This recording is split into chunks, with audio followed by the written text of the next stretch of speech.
നമുക്കെല്ലാവർക്കും വലിയ കാര്യങ്ങൾ ചെയ്യാൻ കഴിയില്ല. പക്ഷേ ചെറിയ കാര്യങ്ങൾ വലിയ സ്നേഹത്തോടെ ചെയ്യാൻ കഴിയും. ആരംഭം ചെറുതായിരിക്കാം, പക്ഷേ സ്വപ്നം വലുതായിരിക്കണം. വെളിച്ചം കൊണ്ട് ഇരുട്ടകറ്റാം, ചൂടുകൊണ്ട് തണുപ്പകറ്റാം. നിഷേധ ചിന്തകൾ അകറ്റാനുള്ള ഒരേ ഒരു മാർഗം നല്ല ചിന്തകളാണ്. സമർത്ഥ ചിന്തകൾ ദൃഢമാക്കൂ, എങ്കിൽ വ്യർത്ഥ ചിന്തകൾ അപ്രത്യക്ഷമാവും. നല്ലത് ചിന്തിക്കുക, നല്ലത് പറയുക, നല്ലത് പ്രവർത്തിക്കുക. തിരിച്ചു കിട്ടുന്നതും നന്മ നിറഞ്ഞതായിരിക്കും.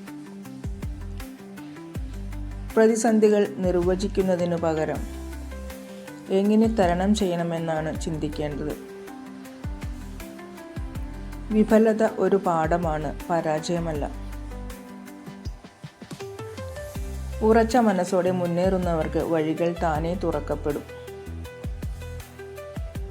ജീവിതം പെർഫെക്റ്റ് ആക്കുന്നതിലുപരി പീസ്ഫുൾ ആക്കാൻ കഴിയണം. വളരെ സ്നേഹത്തോടെ ഏവർക്കും ശുഭരാത്രി. Good night.